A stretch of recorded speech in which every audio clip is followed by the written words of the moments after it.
कहानियों व उपन्यासों का मुझे बहुत शौक था। सो कुछ उनका असर था, कुछ गली मोहल्ले में सुनी चर्चाओं का। मैंने अपने दिमाग में सास की एक तस्वीर खींच रखी थी। अपने घर में अपनी माँ की सास के दर्शन तो हुए नहीं थे, क्योंकि मेरे इस दुनिया में आने से पहले ही वे गुजर चुकी थी।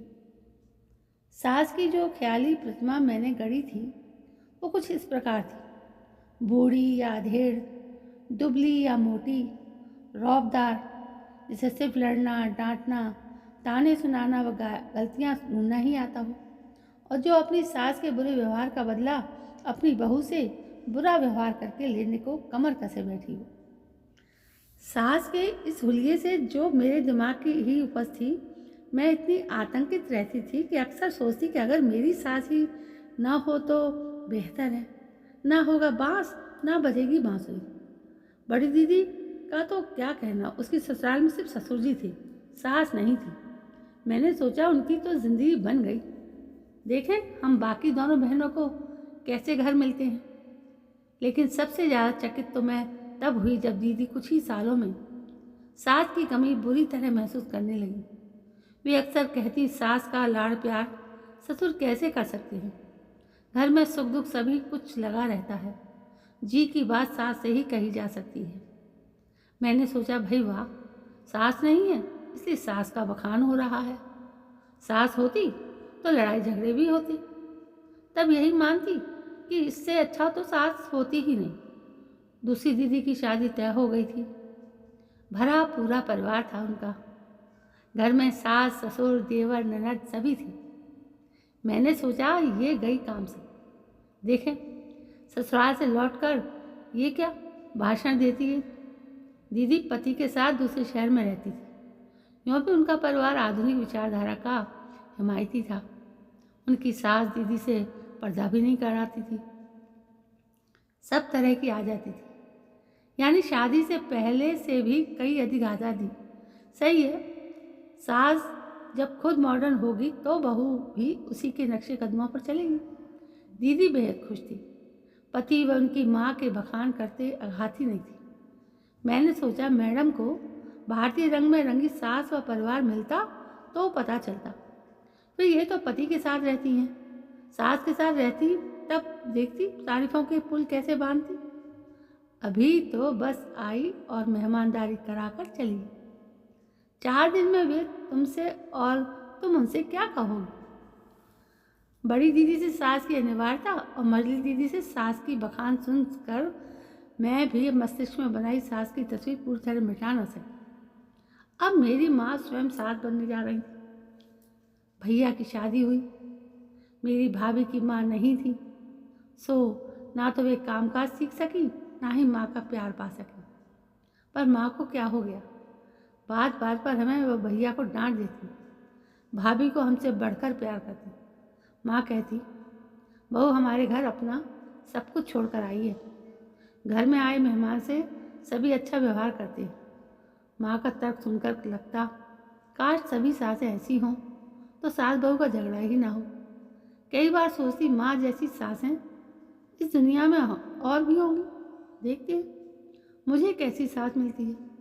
इसी बीच एक बार अपनी बचपन की सहेली रमा से मुलाकात हुई। मैं उसके मेजर पति से मिलकर बड़ी प्रभावित हुई। उसकी सास भी काफ़ी आधुनिक लगी, पर बाद में जब रमा से बातें हुई तो पता लगा उनका असली रंग क्या है।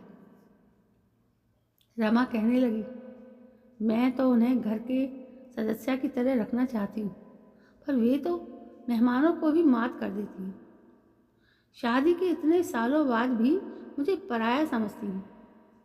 मेरे दुख सुख से उन्हें कोई मतलब नहीं, बस समय पर सज धज कर खाने की मेज पर आ बैठती हैं। कभी कभी बड़ा गुस्सा आता है। ननद के आते ही सास जी की फरमाइशें शुरू हो जाती हैं। ननद को कंगन बनवा दो, इतनी साड़ियाँ दो, अकेले रमेश कमाने वाले, घर का खर्च तो पूरा नहीं पड़ता, आखिर किस बूते पर करे। रमेश परेशान हो जाते तो उनका सारा गुस्सा मुझ पर उतरता है। घर का सुख चैन सब खत्म हो गया है। रमेश अपनी माँ के अकेले बेटे हैं। इसलिए उनका और किसी के पास रहने का सवाल ही नहीं उठता। पोते पोतियों से यूँ बसती हैं गोया उनके बेटे के बच्चे नहीं, किसी गैर के। कहीं जाना हुआ तो सबसे पहले तैयार, जिससे बच्चों को ना संभालना पड़े। रमा की बातें सुनकर मैं बुरी तरह सहम गई। अरे ये तो हूबहू वही तस्वीर साक्षात रमा की सास के रूप में विद्यमान है। अब तो मैंने पक्का निश्चय कर लिया कि नहीं, मेरी सास नहीं होनी चाहिए। लेकिन होनी तो होके रहती है। मैंने सुना तो दिल महसूस कर रहे। अब माँ से कैसे कहूँ कि जहाँ शादी नहीं करूँगी? कारण पूछेंगी तो क्या कहूँगी कि मुझे सास नहीं चाहिए? वाह, ये भी कोई बात है। मन ही मन उलझती सुलझती आखिर एक दिन मैं डोली में बैठ विदा हो गई। नौकरी पेशा पति ने हम भाई बहनों को अच्छी तरह पढ़ाया लिखाया, पाला पोसा, यही क्या कम है? मेरी देवरानियाँ जेठानियाँ सभी अच्छे खाते पीते घरों की हैं। मैंने कभी यह आशा नहीं की कि ससुराल में मेरा भव्य स्वागत होगा। ज़्यादातर मैं डरी सिमटी सी बैठी रहती। कोई कुछ पूछता तो जवाब दे देती, अपनी तरफ से कम ही बोलती।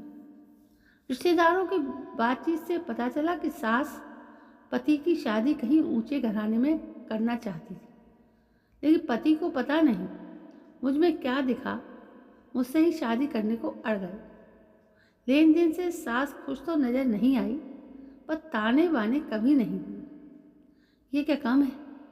मैंने माँ की सीख गांठ बांध ली थी कि उलट का जवाब कभी नहीं दूंगी। पति नौकरी के सिलसिले में दूसरे शहर में रहते थे, मैं उन्हीं के साथ रहती थी। बीच बीच में हम कभी आते। मेरी सास ने कभी भी किसी बात के लिए नहीं टोका। मुझसे बिछिया नहीं पहने गए। मुझे उल्टी मांग में सिंदूर भरना कभी अच्छा नहीं लगा। गले में चैन पहनना कभी बर्दाश्त ना हुआ। हाथों में कांच की चूड़ियाँ ज़्यादा देर कभी ना पहन पाई। मतलब सुहाग की सभी बातों से किसी न किसी प्रकार का परहेज था, पर सास जी ने कभी जोर देकर इसके लिए मजबूर नहीं किया। दुबली पतली गोरी चिट्टी सी मेरी सास हमेशा काम में व्यस्त रहती। दूसरों को आदेश देने के बजाय वे सारे काम खुद निपटाना पसंद करती थी। बेटियों से ज़्यादा उन्हें अपनी बहुओं के आराम का ख्याल था। इस बीच मैं 2 बेटियों की माँ बन चुकी थी। समय समय पर बच्चों को उनके पास छोड़ जाना पड़ता था, तो कभी उनके माथे पर बल नहीं पड़ा।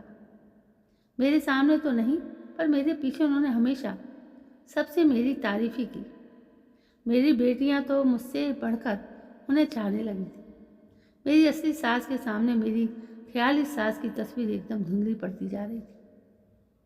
इसी बीच मेरे पति का अपने ही शहर में तबादला हो गया।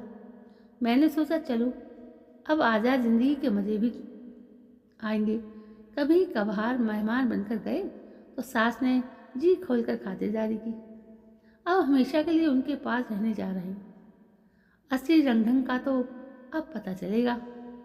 पर उन्होंने खुद ही मुझे सुझाव दिया कि 3 कमरों वाले इस छोटे से घर में देवर नंदों के साथ रहना हमारे लिए मुश्किल होगा।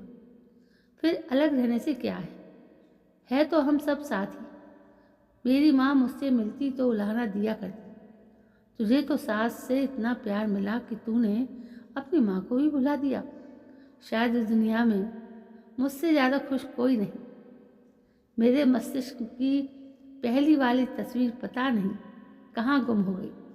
अब सोचती हूँ कि टीवी सीरियल और फिल्मों वगैरह में गढ़ी हुई सास की लड़ाकू व झगड़ालू औरत का किरदार बनाकर युवतियाँ कारण ही भयभीत हो उठती हैं। जैसे अपनी माँ वैसी ही पति की माँ। वे भला बहू बेटे का अहित क्यों चाहेंगे? उनका जीवन कलह में क्यों बनाएंगे? शायद अधिकारों के साथ साथ कर्तव्यों की ओर भी ध्यान दिया जाए तो गलतफहमियां जन्म ही ना ले। एक दूसरे को दुश्मन ना समझकर मित्र समझना ही उचित है। यूँ भी ताली कभी एक हाथ से नहीं बजती। मेरी सास मुझसे कितनी प्रसन्न है, इसके लिए मैं लिखकर अपने मुंह मियाँ मिट्ठू नहीं बनना चाहती। इसके लिए तो मेरी सास को ही एक लेख लिखना पड़ेगा। पर उनकी बहू अपनी सास से कितनी खुश है ये तो आपको पता चल ही गया होगा इस वीडियो के माध्यम से। तो दोस्तों बताइए, आप अपने घर में ऐसा कोई माहौल देखते हैं? यदि है तो प्लीज़ मुझे कमेंट करके ज़रूर बताइए कि आपके घर में भी सब लोग खुश खुश होकर रहते हैं। तो कहानी कैसी लगी थी? कहानी पसंद आई तो लाइक शेयर कमेंट करिए, चैनल को सब्सक्राइब करिए और मैं कल फिर हाजिर होती हूँ। तब तक के लिए जय हिंद, वंदे मातरम।